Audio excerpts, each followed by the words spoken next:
मंगलम भगवान वीरो मंगलम गौतमो गणे मंगलम कुंदाद्यो जैन धर्मोस्तु मंगलम।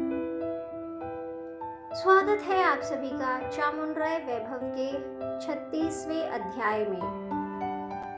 अगले दिन नेमिचंद्राचार्य के आगमन के पूर्व ही चामुंडराय नेमि तीर्थंकर जिनालय में उपस्थित थे।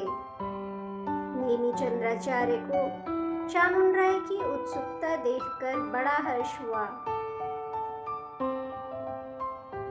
उन्होंने कहा, क्यों भद्र, इतने शीघ्र आ गए हैं? हाँ पूज्यवर, कल आपने आज्ञा जो दी थी इसका पालन मात्र किया है मैंने, कहते हुए मुनि चरणों की वंदना की। नेमिचंद्राचार्य ने उस दिन से धवल जय धवल ग्रंथ का पठन प्रारंभ किया। साथ ही चामुंडराय को उसका विवरण देते चले तथा सरल शैली में उन विषयों का संग्रह भी करते चले। इस प्रकार नित्य प्रति दोनों में स्वाध्याय, चर्चा इत्यादि चलने लगी। प्रतिनित्य आचार्य अल्प प्रकरण पढ़ने के पश्चात सरल भाषा में उसका अर्थ बता रहे थे। चामुंडराय सरल कन्नड़ भाषा में उसकी व्याख्या लिखते रहे। इस प्रकार 6 मास में गोम्मट सार पूर्ण रूप से तैयार हो गया। चामुंडराय ने अपने द्वारा रचित कन्नड़ व्याख्या के संग्रह को आचार्य जी के चरणों में अर्पित कर दिया। प्रतिनित्य ही आचार्य ने कन्नड़ व्याख्या की इस रचना का अवलोकन किया था। अतः उन्होंने कहा, भद्र चामुंडराय, हमने समझा था कि आप केवल युद्ध भूमि में ही वीर हैं, किंतु आप तो धर्म क्षेत्र में भी वीर मार्तंड हैं। अतः आपसे रचित इस गोम्मट सार की व्याख्या को हम वीर मार्तंड वृत्ति नाम रखते हैं।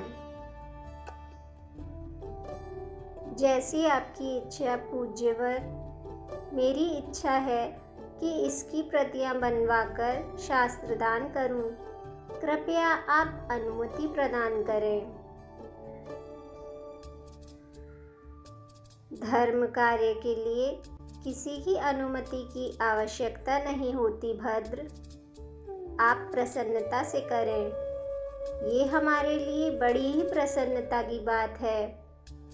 आचार्य ने आशीर्वाद देते हुए कहा।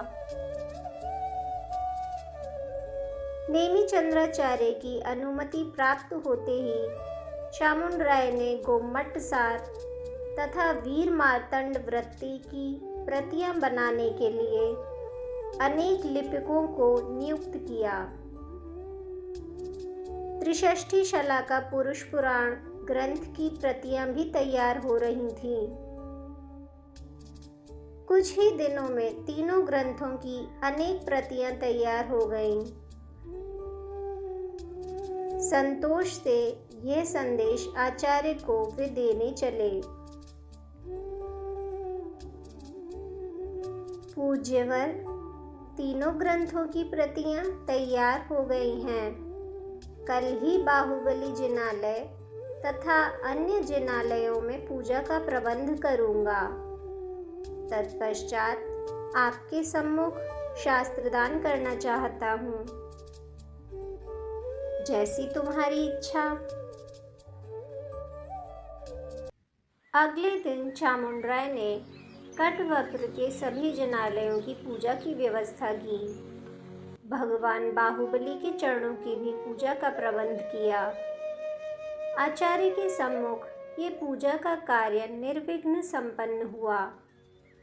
तत्पश्चात त्याग के ब्रह्म स्तंभ के पास आकर तीनों ग्रंथों की प्रतियों का दान दिया।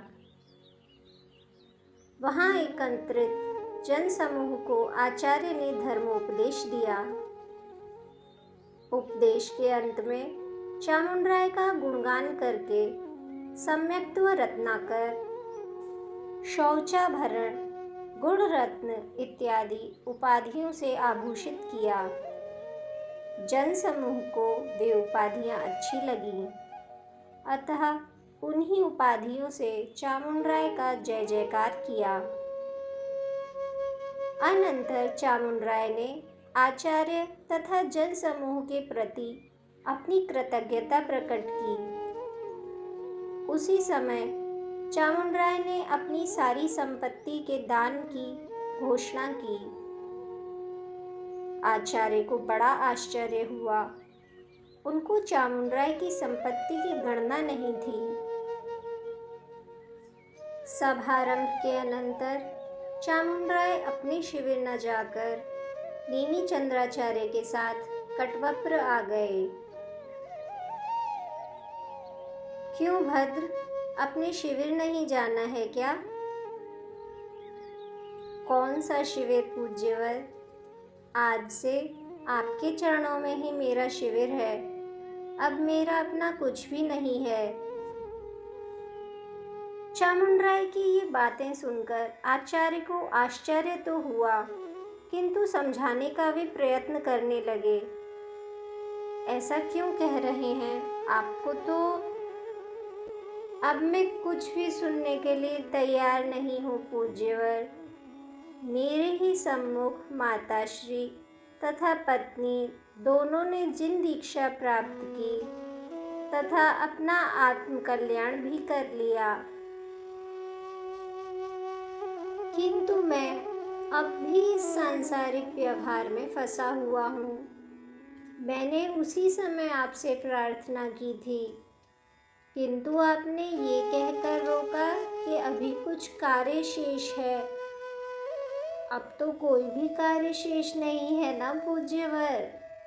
अब तो कृपया मुझे अपना आत्मकल्याण कर लेने दीजिए। वही एक कार्य शेष रह गया है बस। ये तो सत्य है, परंतु अभी शीघ्रता क्यों? मैंने शीघ्रता कब की है पूज्यवर? अब तो मेरी आयु ढल चुकी है।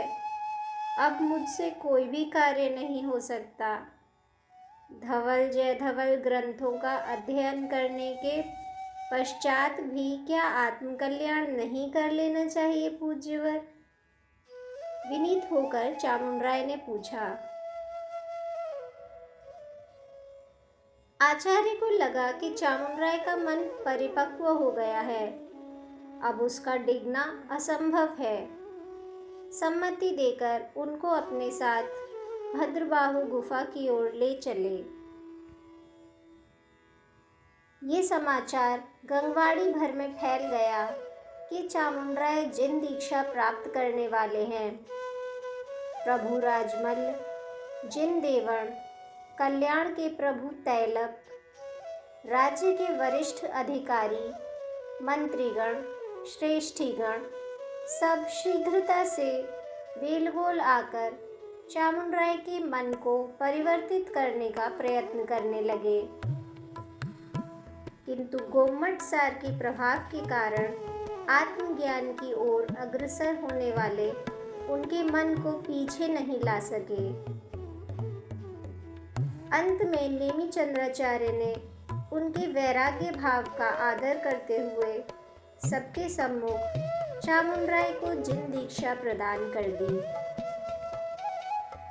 चामुंडराय मुनि बन गए। तत्पश्चात वे सदैव मौन बने रहे।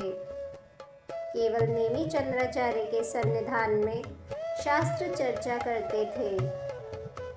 समय बीतते वे दुर्बल होते चले। अतः मुनि चामुंडराय नेमी चंद्राचार्य से सल्लेखना व्रत की प्रार्थना करने लगे, किंतु आचार्य टालते रहे।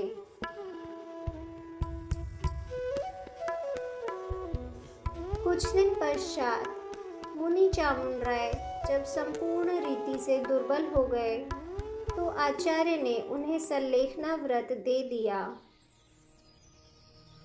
इस समाचार के फैलते ही लोग उनके दर्शन के लिए आने लगे। भद्रबाहु गुफा के समीप से बाहुबली के दर्शन करते करते, नमोकार मंत्र का पठन करते करते सल्लेखना व्रतधारी महामुनि चामुंडराय ने इहलोक त्याग कर स्वर्गारोहण किया। जनसमूह दुख सागर में डूब गया। गंगवाड़ी शोकबाड़ी बन गई। उस दिन का सूर्यास्त होते ही गंगवाड़ी का मार्तंड भी अस्त हो गया। गंगवाड़ी राज्य पर धीरे धीरे अंधकार छाने लगा।